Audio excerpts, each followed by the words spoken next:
modules அதை எப்படி use பண்ணுறது அப்படின்னு பற்றி பார்ப்போம். ஃபர்ஸ்ட் இதுக்கு வந்து சிம்பிளாக நம்ம ஒரு மாடியூல் கிரியேட் பண்ணோம். மாடியூல் வந்து export as well as import பண்ணலாம். அது எப்படி பண்ணலாம்னு பார்த்தோம்னா ES6 எக்ஸ்போர்ட்ஸ் இம்போர்ட்ஸ் பண்ணலாம்.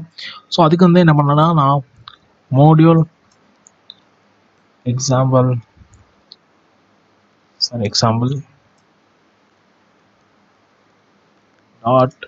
.js ஒரு ஃபைல் கிரியேட் பண்ணிட்டேன். இந்த ஃபைலில் நான் என்ன பண்ண போகிறேன்னா console.log from module. ஸோ இதேமாதிரி ஒரு கன்சோல் பண்ணுறேன். ஸோ இப்போ இந்த மாடியூல் எக்ஸாம்பிள் அப்படிங்கிற இந்த ஃபைலை நம்ம app.jsல இம்போர்ட் பண்ணோம் அப்படின்னா என்ன பண்ணணும்னா இம்போர்ட் மாடியூல்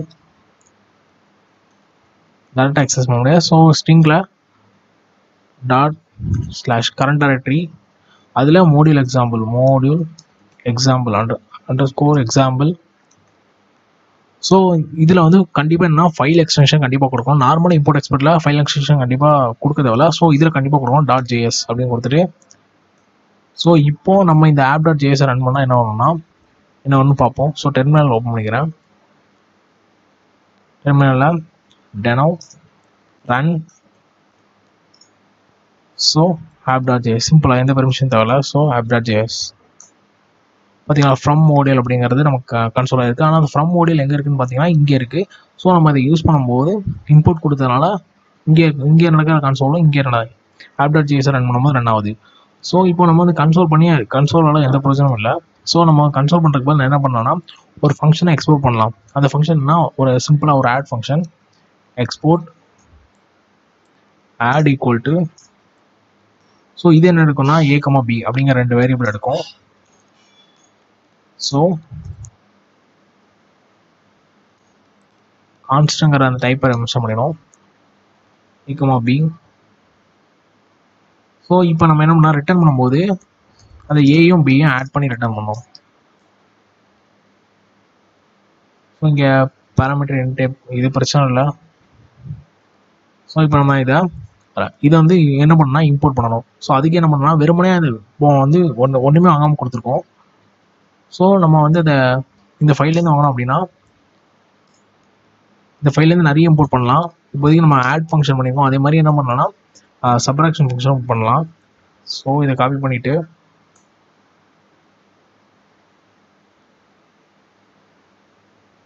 ஸோ இதில் இதில் சிம்பிளாக மைனஸ். ஸோ இப்போ இந்த கேர்லி பேசிஸ் போட்டு இதுக்குள்ளே நம்ம இங்கே பண்ணுற எக்ஸ்போர்ட் எல்லாமே நம்ம பண்ணலாம். ஸோ இப்போ நான் எனக்கு ஹெல்பர் ஃபங்க்ஷன் பார்த்தீங்கன்னா எனக்கு ஆட் சப் அப்படிங்கிறது 2 காட்டுது. ஸோ இப்போ எனக்கு ஆட் மட்டும் தான் தேவை. நான் ஆட் மட்டும் யூஸ் பண்ணிக்கிறேன். ஆட் யூஸ் பண்ணிட்டு இப்போ இந்த ஃபங்க்ஷனை நம்ம டேரெக்டாக ஆக்சஸ் பண்ணலாம், கால் பண்ணலாம். நார்மலாக கால் பண்ணிட்டு ஆட் ஆஃப் போட்டு அதில் பேராமீட்டர் பாஸ் பண்ணுவோம். அந்த பேராமீட்டர் என்ன பார்த்தீங்கன்னா 4,5. ஸோ இப்போ இது ரிட்டர்ன் பண்ணோம் அப்படிங்கிறதுனால நம்ம வந்து அதை ஒரு வேரியபிள் அசைன் பண்ணி பண்ணலாம், இல்லை டேரெக்டாக கன்சோல் பண்ணிடலாம். நான் டேரெக்டாக கன்சோல் பண்ணுறேன். console.log.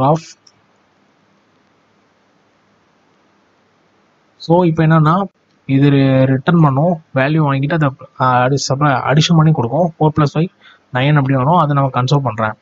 ஸோ இப்போ நம்ம இதை சேவ் பண்ணிட்டு இப்போ நம்ம ரன் பண்ணுறோம் deno run app.js. ஸோ பார்த்தீங்கன்னா 9 அப்படிங்கிறத பிரிண்ட் ஆயிடுச்சு. இப்போ உங்களுக்கு ஒரே ஒரு ஃபங்க்ஷன் தான் இருக்குது அப்படின்னா அதை மட்டும் எக்ஸ்போர்ட் பண்ண போறீங்கன்னா நீங்கள் டிஃபால்ட் எக்ஸ்போர்ட் யூஸ் பண்ணலாம். அது எப்படி யூஸ் பண்ணலாம் பார்த்தீங்கன்னா நான் சப்பை டெலீட் பண்ணிவிட்டு இந்த கான்ஸ் ஃபங்க்ஷன் வச்சு எக்ஸ்போர்ட் டிஃபால்ட் ஆட். இப்போ இந்த ஃபைல்லேருந்து இந்த ஃபங்க்ஷன் மட்டும் தான் எக்ஸ்போர்ட் ஆகும். ஸோ நம்ம அதுக்கு வந்து இந்த கேரி பேஸை வச்சு நேம் ஃபங்க்ஷனோட நேம் வச்சு இம்போர்ட் பண்ண தேவையில்ல. நம்ம என்ன நேம்னாலும் கொடுத்துக்கலாம். ஆட்னு அதே நேம் கொடுத்துக்கலாம். அப்படி இல்லைனா அடிஷன் அப்படின்னு கொடுத்துக்கலாம். அடிஷன் அப்படி கொடுத்துட்டு நம்ம அதை ரன் பண்ணாலும் நமக்கு வந்து அவுட்புட் கரெக்டாக தான் வரும். இப்போ நம்ம திருப்பி இதை ரன் பண்ணி பார்க்கலாம். 9 வந்துச்சு. அதே மாதிரி தான் இதான் டிஃபால்ட் எக்ஸ்போர்ட். நேம் வந்து என்ன நேம்னாலும் கொடுத்து இம்போர்ட் பண்ணால் டிஃபால்ட் எக்ஸ்போர்ட் யூஸ் பண்ணோம். அதே பர்டிகுலர் நேம் அப்படியே கொடுத்து நம்ம எக்ஸ்போர்ட் பண்ணால் நம்ம வந்து ஓவர் எக்ஸ்போர்ட், அதாவது மோர் தென் 1 எக்ஸ்போர்ட்ஸ் இருந்துச்சுன்னா நம்ம வந்து நார்மலாக அந்த எக்ஸ்போர்ட் கொடுப்போம். ஒரே ஒரு எக்ஸ்போர்ட் மட்டும் தான் இருந்துச்சுன்னா நம்ம வந்து டிஃபால்ட் எக்ஸ்போர்ட் கொடுப்போம். ஸோ இப்போ நம்ம அடிஷன் போது ஆட்னு வச்சுக்கலாம். ஸோ ஆடு அப்படின்னு வச்சும் நம்ம என்ன பண்ணலாம் அதை பண்ணலாம். ஸோ என்ன நேம்னாலும் கொடுத்துக்கலாம். ஸோ இப்போ நான் திருப்பி ரன் பண்ணுறேன். ஸோ 9. ஸோ இப்படி தான் நீங்கள் என்ன பண்ணலாம்னா மாடியூல்ஸை ஒர்க் அவுட் பண்ணி பார்க்கலாம். அடுத்து ஸ்டாண்டர்ட் லைப்ரரியில் நம்ம வந்து URL இம்போர்ட் பற்றி பார்ப்போம்.